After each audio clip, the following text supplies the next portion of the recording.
Les témoins présents au moment du passage de la deuxième vague, en l'occurrence les nommés Kalunga et Kabuya, ont affirmé que le prévenu Palang n'a pas tiré à l'aide de son arme GP lorsqu'il a donné les go afin que les instructeurs commencent à tirer au passage de la deuxième vague deux apprenants.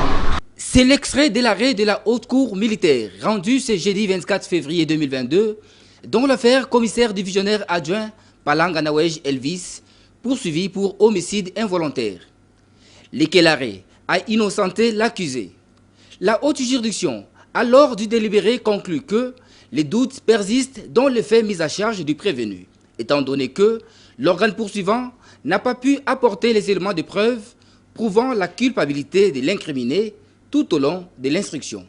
D'où les prononcés de cette sentence. Disant droit, la Haute Cour militaire dit l'action publique mise par le ministère public recevable mais non fondée.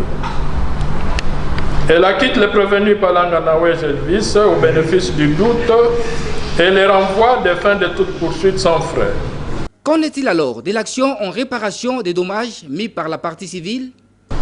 Elle se déclare sans compétence d'examiner l'action en réparation des dommages mis par la partie civile Luyinda Mangamo Ntela Toussaint. Elle met les frais d'instance à charge du Trésor public.